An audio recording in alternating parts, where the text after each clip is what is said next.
带你追查事件真相，掌握证据变化。观众朋友你好，欢迎持续加入新闻大白话，我是主持人谭一伦。节目一开始来介绍今天的特别来宾，首先是国际政治专家赖岳谦老师。主持人好，观众朋友大家好。以及退役少将厉正杰。一伦好，各位观众大家好。还有台大哲学系教授苑举正。一伦好，各位观众朋友大家好。好，观众朋友，我们看到啊，最近啊，现在这个政府要做的一件事情，就是呢，它要来提升我们的国家韧性。好，那当然，国家韧性哦，会演变成说我们的网路会有断网的情况吗？好，这件事情甚嚣尘上哦，今天也成为了某报的这个头版头条。但是呢，总统府哦，早上的时候赶快出面来说啊，这不是断网哦，是我们14个县市要进行网路降速演习。好，他说啊，这个是民主国家提升韧性很普遍的一个共同做法，不是台湾首创。好，所以总统府发言人郭雅慧哦，马上就说我们针对的就是中北部哦，考量他们的手机使用跟人口密度，所以未来也会纳入其他县市来提升全国的通讯韧性。好，说中北部地区相较于南部、花东、离岛等区域，在之前哦，就曾经发生过海底断网、台风来袭时讯号受阻，所以他说啊，南部地区都有过相关的实质情境哦。那这次是以中北部为主。好，那当然很多人就觉得说你把南部县市给跳过，说不用这样子降速的话，是不是有点差别待遇呢？但现在我们看到国民党的立委赖士葆就说啊，你只在北中断网。这是不是你们民进党在制造战争的恐惧，也是一种另类的认知作战，可以说是抗中保台的侧翼。所以网络上大家问卦就说啊，为什么汉光演习也要断网？断网的用意是什么呢？有人就提到了乌克兰战争说当时他被狂轰乱炸的时候，大家一样能清楚的知道当地的战况，所以他很好奇这样的演练没有网路，到底是要造成恐慌，又或是要造成北部跟中部人的不方便呢？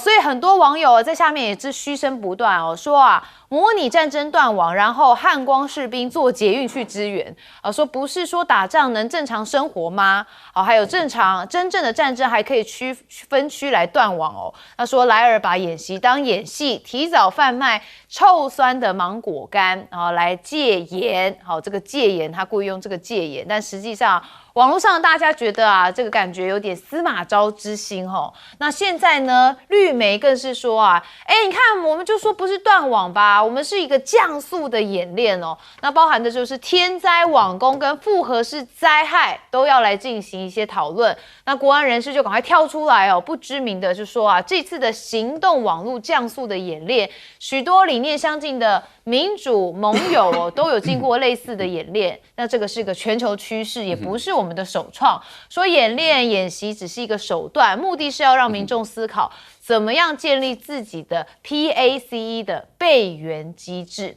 好，那不只是三立新闻网这样说，包含我们看到民视新闻网也特别有一个幕后，而且通通都一样的标题可见呢就是有个中央厨房放出来的嘛有这个国安人士说是全球趋势。好，自由时报也是绿媒，他就讲说，你看国安人士应对天灾网攻复合型的灾害3情境。好，为什么要特别讲这3个情境呢？就是告诉你说我们没有在讲战争我们讲的就是一般会遇到一个状况。好，但真的是这样吗？其他的民主盟友的国家类似的演练会让一般的民众没办法这么顺利的上网吗？我们看到联合报就说啊，其实美国的网络风暴演习是不影响民众的。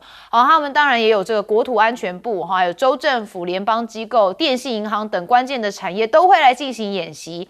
那他们就是要演习像是海底电缆的受损，或是通讯系统遭瘫痪等情境。但是攻防主要在测试环境当中来进行，好，不会影响一般民众的生活。好，那美国、欧盟跟俄国最近都有这样子定期的演练演习，但多数邀请的是特定政府跟民间机构在划定的区域内来进行演习，那没有涉及民用的行动网络。好，所以呢，他们说不是首创，但目前看到其他的国家，我们是首创而且会影响到一般民众的生活。要确定今年有年底的选举要这样做吗？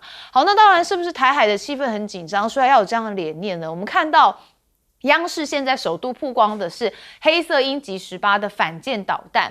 好，他们就公布了一段这个导弹发射的画面，你可以看到这个图片上面就看到了这个弹体的外形结构来看，说大概就是鹰击18的反舰巡航导弹。好，这枚的导弹呢，其实采用的是从未公开过的通体全黑涂装，所以引发了关注。那现在央视也曝光了火箭军的极限演练，那说东风17的车组战到最后一人的这个军士长还临危独立的可以完成发射程序。其实就是这个影片呢，验证说啊，这部队如果只有剩1人，其实还是能达成发射东风17的任务，主要就是要确保啊，在极端的情况之下，战斗力也不至于归零。那真正有价值的不是一个人也能打导弹的讯号，而是训练体系对极端场景的覆盖深度。好，那台海周遭现在中国的公务船在6月增加了83%，那意图要制造一个管辖的奖项。那中国瓦解台湾的海权，企图未统先治。那有国安人士就跳出来说啦，共机减少，但是现在看起来海上的挑战却是大增好，但我们也没看到政府有什么相关的因应，这是最可怕的地方。好，我们看到了要做一个韧性的演练但是他说锁定的14个县市都要进行网路的降速演习，到底意义是什么？赖老师怎么看？断网有一个国家干过，是断网真的断了，因为他避免他的群众之间串流所以他把网络都断了。那个国家叫伊朗所以在民进党的眼中，伊朗是世界上唯一的民主国家，因为他断网了因为当时有很多群众走上街头美国后来川普说你们坚持住，你们坚持住，我马上就来，那个很典型，我们在这个节目中有讨论过。他说：“你们坚持，我们美军马上就到了，你们不要离开街头，你们要占领街头，占领你们的政府。”后来伊朗把网路都断了，所以大家的讯号没办法串流。这个有，所以在民进党眼中，可是那个不是演习，那个是为了要压制群众的。对，那就是断网，所以伊朗干到了。那民进党是朝伊朗的方向走，而民进党眼中有很多民主国家都这样做，他指的当然就是伊朗。所以在民进党眼中，伊朗才是民主的国家。可是美国没有断网过，美国没有，法国也没有，日本也没有。日本不是你的老大哥吗？他也没有断网，德国也没断网。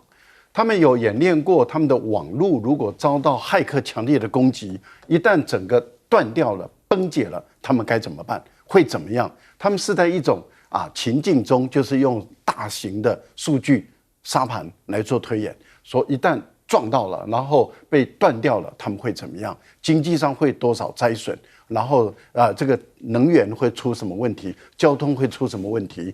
然后整个秩序会出什么问题？他们有演练过，可是他们演练的不是说我自己主动断网，没有这样演练。不然的话，国安人士您站出来，您就不要躲在后面，您站到前面来，您告诉我们说有哪一个国家演练过跟台湾相同的断网？对，我觉得这很重要，因为他说有很多民主国家这样做嘛，这第一个。第二个呢，但是我们在强调有一个他眼中的民主国家叫伊朗，因为他有真正断网过。好，那我们要讲的第二个概念就是你既然要做，你就做彻底因为打仗不会只先分台中中部地区7个县市蓝营执政的，不会只分北部7个县市蓝营执政的，但是呢，南部的就都不管了，没有这回事。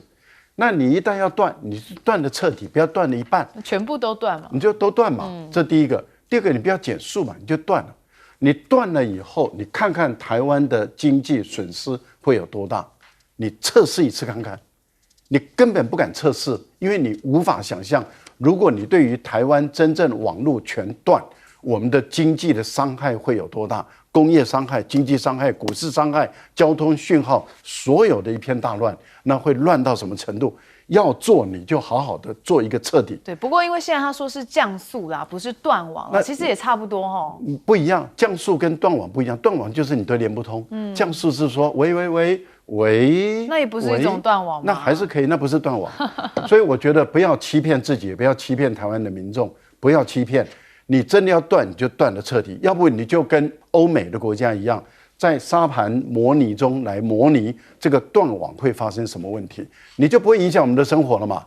那你为什么在这个时候你要影响蓝色蓝色执政的县市，难怪国民党会高度质疑怀疑说你是大小眼，你南部的执政的县市你就不断，然后北部的你就断。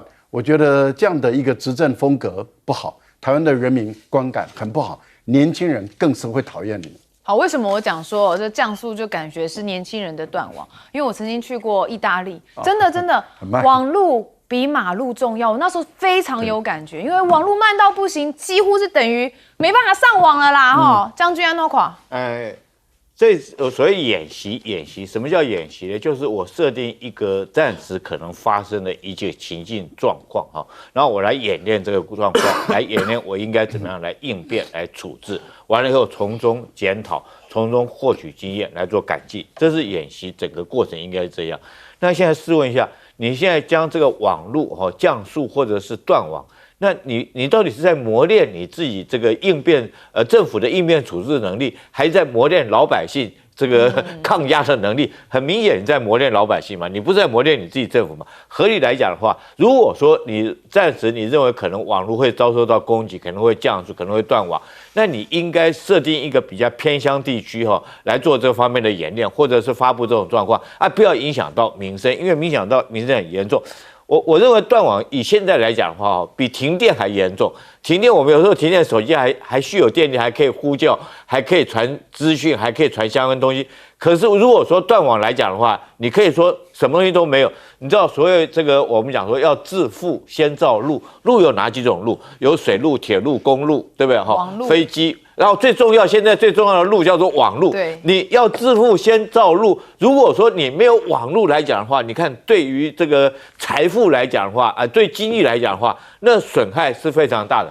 那另外来讲，为什么针对北部？我认为就是北部就是蓝营在执政嘛，故意让北部的老百姓让你们感受到，我跟你们讲啊，你们现在不跟我一起抗中保台，对不对？到时候如果说是解放军攻打台湾来的话，你们就要感受一下没有网络的日子是什么样子过然后南部来讲，为什么不断网？就是很明显嘛，怕影响年底的选群嘛，因为南部对不对？台南、高雄、屏东都是绿营在执政，他为了避免影响南部地区的选情，所以南部就不实施嘛。你说这东西很明显的，如果说没有政治操作，这个我们才不相信呢。另外，我们讲说这个解放军这个鹰击18为什么涂成黑色的？你知道，它是希波。你知道美国有一款导弹，为什么我们讲说这个中美同步涂黑？美国它的战斧型巡弋导弹它也涂成黑色。那中国来讲的话，它将鹰击18涂成黑色。为什么涂成黑色？因为黑色涂料是一种新的涂料，它可以吸收雷达波也就是说，这个导弹打出去之后，你用雷达去侦测不了它，它会吸收雷达波，或者是它在雷达的截面积上面会变得很小。那这个鹰击18是从军舰上面或者从潜舰上面发射，可以对舰攻击或者对陆攻击，其性能大概射程可以到达600公里。那刚开始的时候它速度比较慢0.6马赫。为什么刚开始速度比较慢？因为它飞得很远，要飞600公里。如果一开始就用这个超高音速飞的话，可能燃料一下就用完了，所以它开始飞得比较慢。但是末端速度可以到3马赫，让你没办法拦截现在它涂黑是跟美国一样，美国现在这次波湾战争，我们看到它的新型的战斧型巡弋导弹也涂成黑色。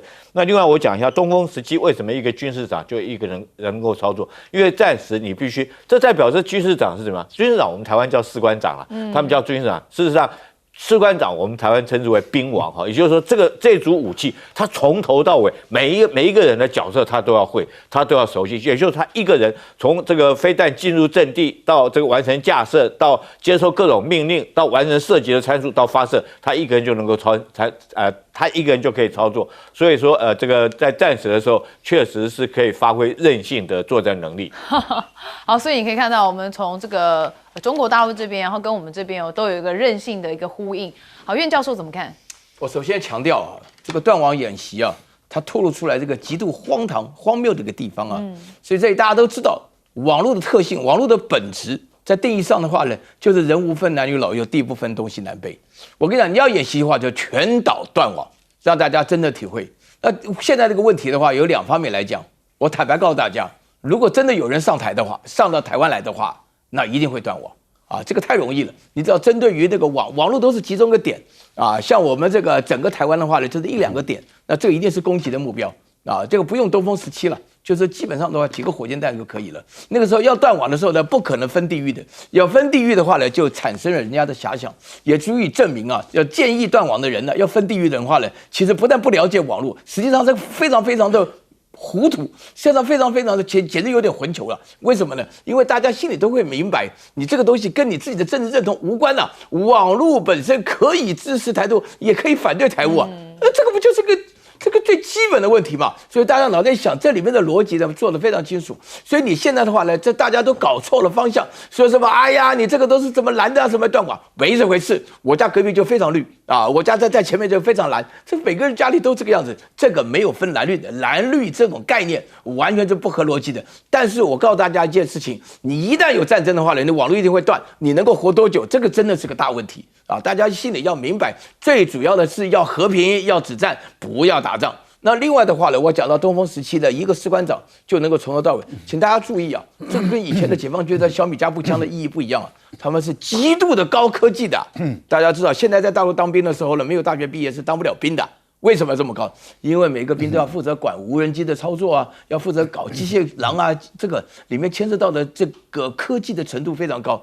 那一个人从头到尾，这个东风17不是针对台湾的，大家搞清楚，它的别称叫做关岛快递啊，那个是干什么用的？我们心里都非常明白。那么这里面的话呢，就是凸显这个训练这个歼十是一个在极端的情况下，照样能够把这个东风17发射出去。请大家注意啊，因为现在目前为止还没有提有个环太平洋军演的。为什么发这个消息？就是告诉你，你在军演你试试看啊，你现在试试看，你那边军演，我这边也有极端环境的这种测试，所以你在这种情况之下的话呢，你在台湾就是要配合环太平洋搞得断网，你真的是要注意第一件事情啊，台湾确实要面临不需要网络的时代。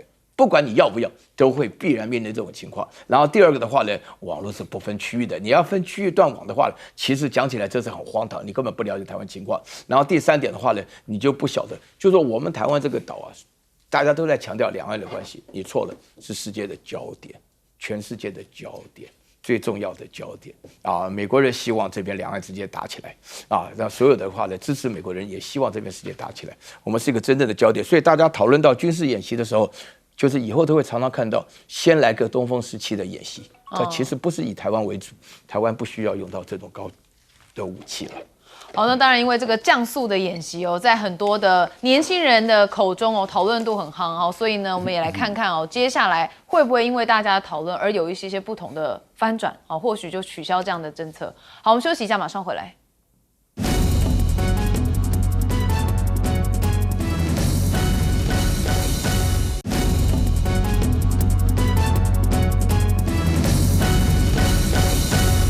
好，我们看到整个亚洲地区哦，最近不太平静，包含呢，你看到我们的制作单位有画出了第一岛链跟第二岛链。好，那现在有人在讨论说啊，中俄是不是要瓦解美国的第一岛链呢？好，我们台湾也在第一岛链之上哦。那当然，我们先看到就是我们的邻邦菲律宾哦，它的马尼拉指责中国海警用棍棒来猛击菲律宾的水手，导致他的头部受伤。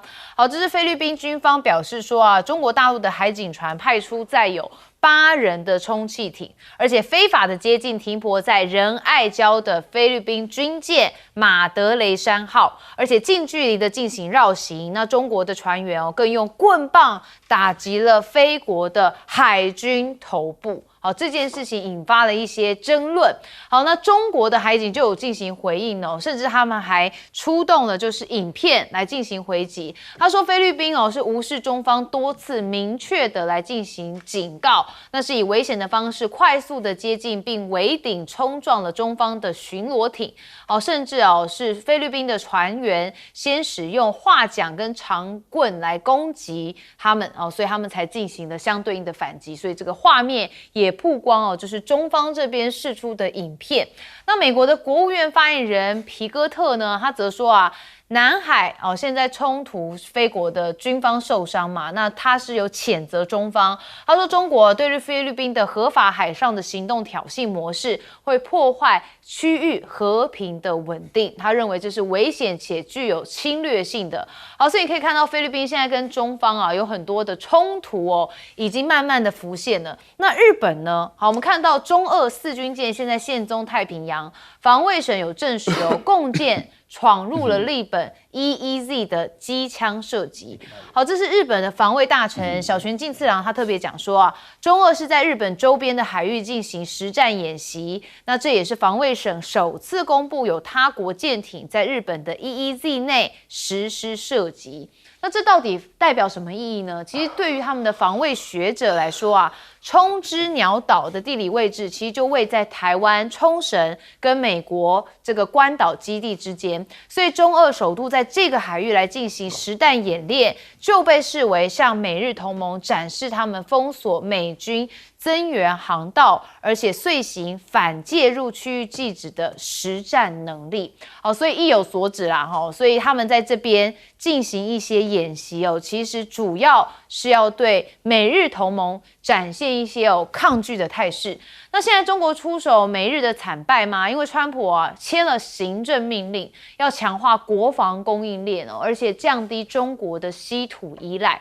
这是他20号的时候签署的行政命令，就是要求国防部全面强化国防供应链的管理，而且要收紧的是承包商像中国等不可靠的外国供应商来采购关键矿物跟零组件的豁免规定，主要就是想要降低美国的武器生产对海外来源的依赖。那真的能够这样吗？我们看川普其实上任到现在非常努力用国家的资源在挹注但是看起来就是雷声大雨点小。那中国对日本的重稀土出口在6月的时候仍然关闭。我们看到这是中国海关最新公布的数据显示，在上个月中国没有向日本出口镓、锗、锗跟铱。好，那用于制造晶片和磁铁，那金属镓对于日本的出口量又再次降到0。但是5月的时候，日本曾因为大量的镓的到货得到一点喘息之机，所以现在看起来日本持续的跟中国有一些对抗的话，那中国大陆就用稀土这个比较珍贵的这个金属来进行反制。好，那美国的 AI 学者则是喊话川普他谈什么呢？说跟中国合作吧，早说美国赢不了。好，这一位学者叫做加里马库斯。好，他说中国人工智慧的模型已经几乎追平了美国最先进的水平。他说美国不可能在这场 AI 竞赛当中获胜，所以华府应该停止将 AI 视为零和的赛局，应该转而探索合作。好，但是这位学者这样讲话也是苦口婆心，因为川普绝对是听不进去了好，那我们看到的就是中俄。好，那现在看起来说要瓦解美国的第一岛链嘛，因为跟菲律宾还有日本之间都有一些冲突，好，甚至也让日本有蛮大的危机感。好，因为战情部分，我们先问将军怎么看？这次来讲的话，我觉得美国如果跟菲律宾合作，想要在第一岛链包括菲律宾了想要封锁住中国，确实是很难的。我们从昨天这场冲突就可以看得出来。你知道其实它不是解放军，它是海警但是菲律宾是海军你这个海警来可以来讲的话，等于是第2线的军人嘛，不是正规的军人。像我们的海巡，对不对？对，那等于说是你正规的军人，你都打不过人家的这个海警，那你怎么如果说正式军队的话，你怎么去对抗？但是从昨天这场的冲突，我可以断定马德雷山号快要散了，你知道为什么我这样讲？上次冲突是在什么时候？是在2024年的时候，1年多以前。那时候我们就知道，这个菲律宾为了加固它的马德雷山号，他用空投的方式，用各种方式想要将这些加固的建材运到这条船上面去。但是中国海警就堵在那边不让你送上去。那时候我们看到这个，后来就曾经在2020年就发生了冲突。发生冲突那次其实冲突，这个中国也是用海警那菲律宾他们是海军，就互相这个对打的结果，那大家都还记得吗？这个菲律宾的海军有一个人的手指头就被打断了，然后他自己是因为船的碰撞夹断了那是惨败而回。就为那次之后中国基于说是人道立场说，那你所有东西你要送到马德雷山号上面去，我可以同意，可是要经过我检查人道物资吃的。这个用的啊，或者是这个饮水，我可以同意你送上去，可是加固物资我不可以同意你送上去。中国态度很明显，就等你这条船自己也破解掉嘛，你不要再去拿钢筋去焊啊，或者拿水泥去加固。那经过了1年多，你认为这条船又经过1年多没有这些加固的建材去修船去补船，那这船会变成什么样子？一定更严重嘛，海水的侵蚀哈，或者是海水盐分都很高，海风的吹打，那船可能快散了。所以菲律宾急了，你知道，急了他就开始想要把这些加固的建材物资再送到那条船上面去。所以有这个船员来讲的话，他想要冲出来，想要接收这批的建材物资，但是中国海警就堵在那边，就不让你来接收这批物资，所以双方就爆出了这一阵的这种扭打。可是我蛮同情菲律宾这些海军哦，你看，你叫人家去打架，你给他一个像样的武器嘛，你叫他拿那个桨去挥，对不对？我们看到那警片。第一个，你连这个连这个救生衣连救生衣都没有给这些军人穿，那你叫他们去海上去打群架，怎么打？那掉到水里面就会淹死哎。所以你看到菲律宾海军的这个对自己的官兵根本就不在乎。那第二个，你知道他拿那个桨怎么打？如果说你拿过桨去划过船就知道，那个桨挥起来，因为阻力很大，那速度很慢，那。中国海警用的是棍子，那棍子速度一定比你的桨速度要快嘛？你拿桨去挥它，它看着你挥过来，它等于眼睛看着，等于在看慢动作，你知道那个速度很慢，因为有风的阻力来讲，空气阻力，所以桨挥不动。所以你叫人家去跟你拼命，那你给他像样一点打架的物资，连个警棍你都没给他，只让他拿个海桨去那边挥啊。那你让他连个救生衣都没得穿，你就让他做一条那个小橡皮艇出去接收这些我认为是加固的物资。如果说这次没有接收到，我认为马德雷3号可能很快哈，我们看他那个船的样子，可能很快就会肢解破散掉了。好，不过因为在海上本来就是会加速它的腐化侵蚀，但是我发现说，其实最近我们讨论到军事议题很多都是在海上有一些不同的这个挑衅，那甚至中国海警船在台海附近也是常常会有绕行嘛。赖老师怎么看？这个很明显的是菲律宾、美国他们设计的啊，而且设计的非常的粗糙啊。漏洞百出，瑕疵太多。7月20号就是昨天，东盟外长会议的第一天报道。那一般来讲是行事如仪来报道而已。可是菲律宾在当天的早上9点多就故意爆发这个冲突。大陆的海警船是例行的在那个地方巡逻。菲律宾你看到它的快艇是往你海警船冲。而中国大陆早就有备而来，也就是所有的摄影机都拍在那里，不管是空照图就是3D 的，所以很明确的看到的就是菲律宾的船舰是往中国的海警船冲，这是一个不合法的、不合理的行为。那往前冲，而菲律宾的这些军人还带了长棍，那你为什么要带长棍？他不只是带桨，而且还带长棍。你带长棍，你往前冲。您看到所有的画面里面，中国大陆的警员拿的是警棍，警棍是短的，那你菲律宾拿的是长棍，是长的，怎么会你菲律宾的军人头被敲呢？那就代表你太贴近了，你冲到对方的船上，然后你想去拉，被人家敲，这个是活该倒霉嘛。而且本来打的还不够重应该再打重一点因为这个打的确实不够重确实。执法的时候就是要强而有力，因为不然的话，这个执法就无效。但是您看，才刚刚发生完没多久，美国的国务院第一时间谴责中国大陆，这代表美国的国务院早就事先知道了，所以一打，第一时间谴责，然后菲律宾网络上公布画面，结果没多久，中国的更清晰版的画面、更完整的画面一公布，菲律宾被打脸，美国人被打脸。卢比奥当天到了马尼拉。当天到马尼拉以后，马上就发表一个署名文章，谴责中国大陆。这个就是一切把戏都演好了，笨智商就那么一点点。也就是说，整个套路都演好，因为你的文章事实上不可能突然间在飞机上写嘛，那你怎么早就知道了？早就知道了，都设计好了，要演这场戏。所以昨天一开会的时候，记者会，菲律宾马上讲6点里面3点谴责中国大陆，他就希望在这次的东盟的外长会议中，把南海的问题、中国的问题浮到最上面来，然后把这个南海共同行为准则，因为其他的6国都希望，其他的9国都希望赶快通过，现在是卡在菲律宾这边。他希望把它盖过去，因为美国不希望南海共同行为准则通过，所以你可以很了解，这个整个都是美国在筹划。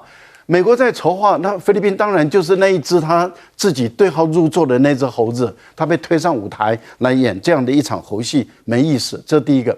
但是理论上，我认为东盟9个国家不会跟着菲律宾走的，也不会跟着美国走。另外一个，您小泉现在痛苦的地方在哪里？因为他签署了南海谴责中国的声明，他等于是认为太平岛不是岛是礁，所以日本现在所有的岛都是礁了。哦，因为同一个标准，既然是礁，对不起，没有200海里的经济海域的权利了。所以中国跟俄罗斯的军舰在公海里面，也就是过去日本所谓的经济海域实施实弹射击，理所当然。好，苑教授怎么看呢？我首先要强调一下哈，这个对大家要充分了解一下。这个仁爱礁上面的马德雷3号，1999年停到现在，已经变成了菲律宾民族主义的象征啊！大家搞清楚啊，这个不是单纯海军，这是陆战队啊，也就7、8个人在那边啊。就是说，因为我认得这个菲律宾人，菲律宾这种情况下，他们这个特点呢，就是国家对外的民族主义特别强，然后英文很好，宣传很好，广告很好。每一次有关于马德雷3号的话呢，都一定带着摄影记者去的啊。这个影片的话呢，每次就没断的出现摄影的影片。然后呢，刚刚我们将军讲了说，哎呀，菲律宾对于这个马德雷3的这个陆战队啊，表现的啊，给他拿奖什么的。哎，那个就是要强调对抗强敌啊，我们就不怕死啊！就这种情况下，对的，大家就会非常非常注意啊。就是说整个菲律宾也没啥事儿干的，他们基本上跟这个大陆的海警船的比都不能比，那更不要说是海军了。但是我觉得有2点，请大家注意一下。首先，第一个，我们从小读的地图啊，就是南海就是中华民国的。那现在的话呢，从1971年以后。那不是大陆负责它的主权吗？南海这边的整个问题非常大。原来我们在1947年呢，那个太平轮去接收最南那个岛就叫太平岛，是其来有自的。这个是主权问题啊，让都不能让啊，对不对？所以呢，大家南海行为准则里面就8个字：主权明确，利益共享。这个大陆是会强调这方面的，所以说他为了主权问题不顾一切要捍卫。另外，我讲一个非常严格的，就是国际政治哲学里面讲的就是实力了。啊，美国本身为什么1947年的时候啊，美国的话一声令下，整个南海就划给中华民国来接收的。我们东沙岛到那个太平岛最南最北就是我们接收的吧？啊，这是美国安排的吧？对吧？钓鱼岛啊、琉球什么的啊，就是交给日本，就是美国实力大。那现在他没有这个实力了，那大陆就是要开始展现了。好，这是第一个非常重要的原因啊，就是有关于南海的问题啊，就是我们。心里非常清楚，马德雷3号也就是快解体了，再来几次台风，过不了这个夏天，它可能就会有问题。所以在这种情况下的话呢，对大陆来讲，就是看到它自己消失。那另外我再强调一下，大陆的科技啊，就 DeepSeek 跟语速都要准备上市了，而且语速大家知道也是做机器人的，破纪录啊，104天啊就要准备上市 IPO， 什么意思？就是大陆的话呢，这个民间的队伍跟国家队伍结合起来要发展，因为对于大陆来讲，科技的发展确实是国家的生存的基础。是，大家要了解，在这种情况下，美国的话呢会觉得压力特别大，而且现在的话呢，中美之间要建构战略稳定关系，那就看他们的科技的发展了。好，我休息一下，马上回来。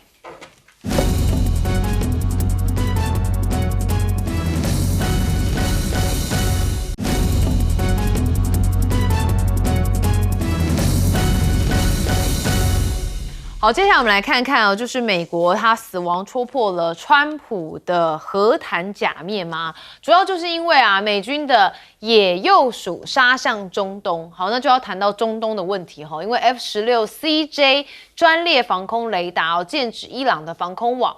好，这个叫做绰号哦野鼬鼠的美国空军 F-16CJ Block 50的战机，好，它在17号啊，从德国的斯潘达勒姆空军基地起飞，好，重返了中东。好，这批的战机专精就是压制敌方的防空系统任务，而且可以搜寻并且反制雷达跟地对空飞弹的阵地。好，那现在美国的战略储油啊，说是43年来最低的时刻。那川普也呛瞎说啊，这个杀美军是要付出代价的，所以连10天的晚上都是攻击伊朗。好，这是美军啊，最近传出有4人阵亡。那美军在20号是连续第10夜空袭伊朗。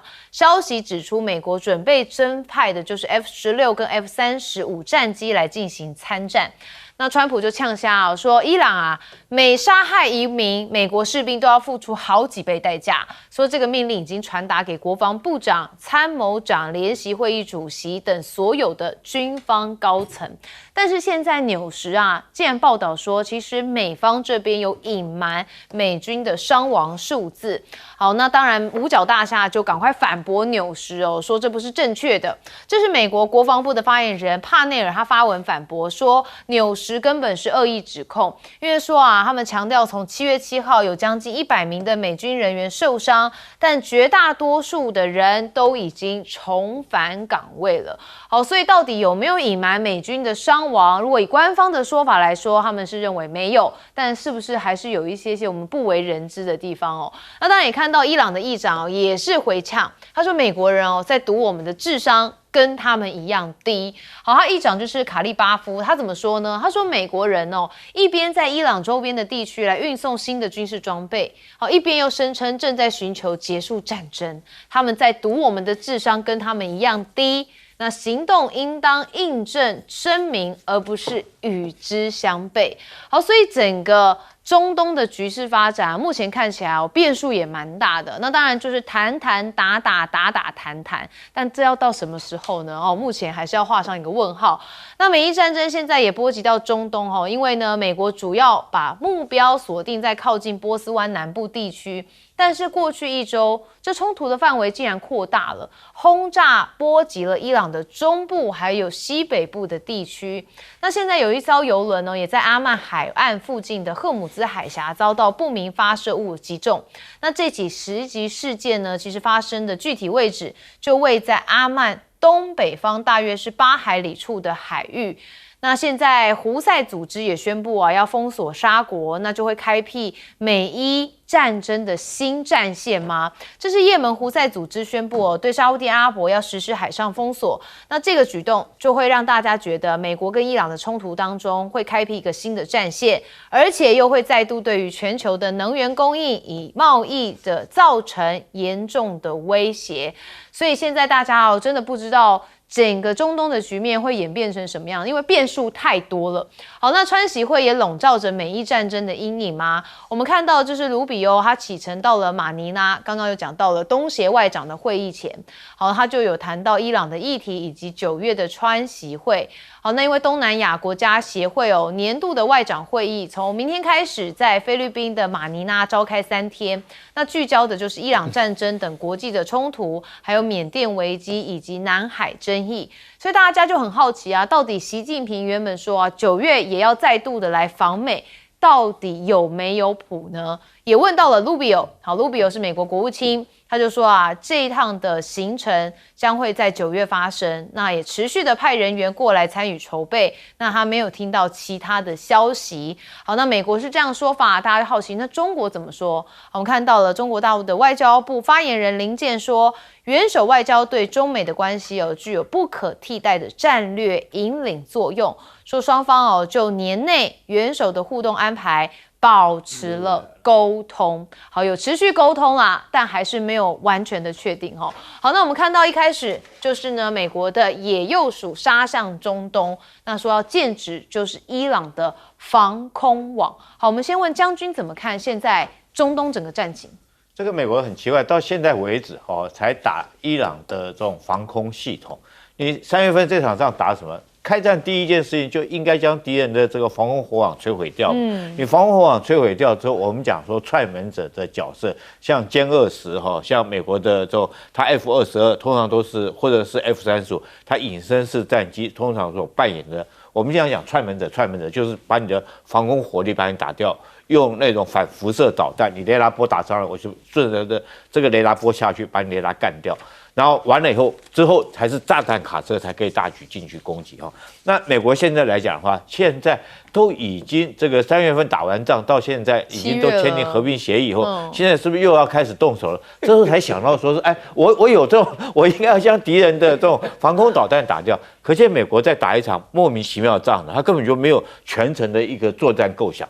那为什么现在又这样？我觉得可能他在之前我们看到哈，我们在这个3月份的时候，美国自己的 F-15战机有被击落过，是不是他发现说伊朗确实有这个防空能力，所以他开始要动手，才开始想要做这件事情。那第二个，我们看啊，美军这次来讲的话，他的伤亡人数到底有多少？我之前一直很信任美国国防部，因为美国来讲的话，他对于伤亡美军的官兵公布是一个他应该要尽的道义责任。但是很难想象，这次居然由美国的媒体，而且是《纽约时报》说出来，美国对于美军的伤亡有所隐瞒，然后不实的报道。这确实让我很讶异。我特别去看了一下，原来为什么这个《纽约时报》这样讲？因为他说，美军如果说是官兵阵亡之后，他要先通知家属，然后等到家属确定之后，他才可以公布这个官兵阵亡的这种身份，才可以公布。那现在这中间就有一个这种灰色地带，这个让这个美军来讲隐瞒这个真的伤亡人数。因为如果说川普现在来讲，我们都知道他这个进退两难，要打也不是，不打也不是，要打的话，他又怕这个美军继续扩大伤亡。因为这2天我们看到这个五角大厦自己承认的他当然死亡人数他说15个，在开战到现在，但是他说最近这2周光伤亡人数就上百人。那伤有很多种伤啊，脚扭到也是算受伤啊，对不对？这个你躺在里面昏迷不醒，只要说一口气在的话，也叫伤。那伤亡到上百人，可见得这个伊朗这一波对美国的打击确实力道是非常大，造成美军很大的伤亡。我相信一定后续还有很多的死亡人数，美军并没有公布，可能现在这个还没有跟家属通知，所以他就没有公布。因为这个人数一旦公布出来，如果人数过多的话，我觉得对川普不管是年底的选举或者是各方面都是绝对很大的打击。因为川普一上台的时候，他就答应MAGA派嘛，就说我们绝对不在国外不在海外在用兵。那你现在不但打了这场仗，还造成那么多美军官兵的死亡或者是伤亡对他年底的选举绝对是雪上加霜，绝对是没有好处的。但是我们也看到这次我认为说是伊朗来讲的话，这次就穷追猛打，一直追着你美国屁股后面打。你川普想要脱身，我不让你脱身，这个穷追猛打所以我觉得川普后续真的非常麻烦。对，而且如果美军的伤亡数字可能没有到亡啦，受伤数字如果越来越多的话，国内情绪就会很反动那就会连带影响到很多的民生选举议题。好，赖教授怎么看？纽约时报会一直怀疑美国的军方没有诚实的跟美国的民众说美军的死亡人数到底有多少，因为他现在的焦点是放在死亡人数因为他认为死亡不止这10几个人。纽约时报的推论也可能一方面他从他的县民那边能够获得一些讯息，说应该不止这些人，这是一个。另外一个有可能的就是从美军的基地被伊朗炸成这个样子，那怎么不成比例的那个基地都没有半个人他觉得这太诡异了，不可能，不合逻辑。雷达站被炸掉了，可是雷达站的指挥通讯系统里面没有人吗？弹药库都被炸了，弹药库里面没有一个士兵吗？你整个弹药库炸成烧成黑烟，几公里外都看到那个整个弹药的黑烟，炸成像乌麻麻一片，怎么没有人死呢？而且机棚都被炸掉了，这么多，连通讯中心都被炸了，被炸这么多的地方，怎么都没有美国人死？他们觉得这个是匪夷所思，所以他们高度的怀疑说美军有逆报这个死亡战损人数，他们只报糊弄的说，哎呀，100多人死伤，然后死多少？3个人。可是他们觉得不可能啊，弹药库这么大的地方，难道就一个小兵手吗？他们觉得这些都不合常理。另外，川普他确实面临困境，他的战备储油低，这个是不利于他面对于一个大的经济危机，或是不利于他面对石油危机，或是不利于他面对一场，例如说，假设他要在南海或者是在台海介入跟中国大陆的冲突的话，你想，如果2个大国一旦爆发冲突，他的战备储油一下子就耗光了。那因此，这个对于国家安全才是真正的影响。也就是说，你的战备储油的水位已经低成这个样子，你再不补，你会出问题的。这个就是为什么这么多的安全专家都说你的水位太低了，赶快补吧。可是为什么川普说他面临两难，他不能补？因为当他一旦要补这个战备水位的话，他就要购买油了。当他一旦购买油，油价就会往上升。哦，油价一旦往上升，物价又往上升了。通膨，物价一往上升，通膨出来了以后，那联准会就一定要升息了。因为联准会现在刚好走在十字路口，它到底要降息还是要升息？目前的联准会的主席说我是独立的，我自己做判断。本来川普的概念就是说，你只能够往降息的方向走，但是他已经强调可能要升息。那你想，一旦升息，美国政府不是准备破产了？感觉也是进退两难哦。郝渊教授怎么看呢？我活这么大没有见过这么荒唐的战争，真的是没有见过这么荒唐的战争。请大家记住一件事情啊，我要讲2个重要的观点。第一个观点的话呢，非常重要，就是说这个伊朗从一开始是打消耗战啊，我们都看得清楚，因为我们完全在密集的 follow 这个里面所有的过程当中，从这个 Tomahawk 的话呢，战斧飞弹一直打到现在。大家知道那个我们自己刚花了6亿台币买了4架的。什么死神无人机，听起来名字很吓人，在伊朗被干掉24架，就是在消耗。然后第二个的话呢，就是说它接下来就是持久战。美国只要有一点，伊朗没有见过那么带种的，多少？从1979年到现在，47来讲，伊朗没有这么带走的，说干就干的。那现在的话呢，进入拖拉战。另外，就是卡利巴夫斯讲的非常有道理，他是议会的议长，他说里面第一点的话呢，你自己所做的事情啊，一方面要讲和平，另外一方面要继续开打。我们伊朗没有那么简单，就跟你干到底啊。然后呢，伊朗干到底的话呢，所有的反抗之虎，其中最厉害的就是也门的胡塞武装。也门的胡塞武装直接对沙特校正啊。你知道美国住在沙特，以沙特为主，最主要住了一大圈的美军，没有一个敢动的啊！说良心话，他死亡人数，我那天将军讲说，一开始打仗，一个无人机那天在科威特军营就好像打死了5、6个人吧，那现在弄了个半天都不会涨啊！一天天在打的不死人的，所以这个情况是非常非常假。另外的话呢，我要强调一件事情，告诉大家一个观念哈，就只要你邻国发生战争，你这个国家就好。像日本就是因为韩战啊、越战，韩国越战，台湾也是因为越战。只要你邻国发生战争，你就好。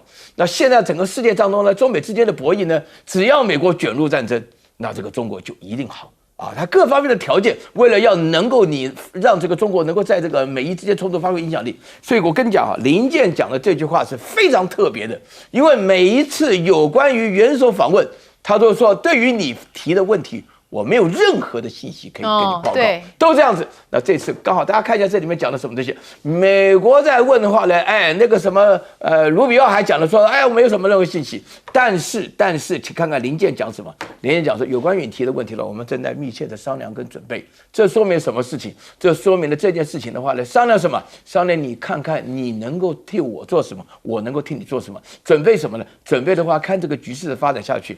请大家注意一件非常重要的事情。美国讲好了 MOU， 签了 MOU 以后，又重新开打，然后川普又这边讲这种进退进退来回啊，进退维谷的结果产生的一个现象就是什么？就大家提出一个共同的结论，就是美国真的不太行了。要不然的话呢，胡塞的武装也不会这么勇猛。然后呢，伊朗本身的话呢，他们炸的时候，请大家记住啊，美国原来号称在中东的驻军呢，是他自己最重要的一个防卫的力量。现在这边中东的驻军被打得一塌糊涂。我没有听说过美国中东驻军如果是打起起飞的，都是从外地调派来的部队。然后大家原来啊，我跟大家强调一个讯息，就是那天的科威特发生了无人机这个被打死人的事情的时候啊，有一个士兵透露出一个非常重要的讯息，他们以为美军到科威特去当兵是去度假的，没想到都送命的。啊，这个大家可以查一下，我相信将军一定有记得印象。那时候讲的说，我们跑到科威特都是来度假的，来度假的兵根本就没有用错。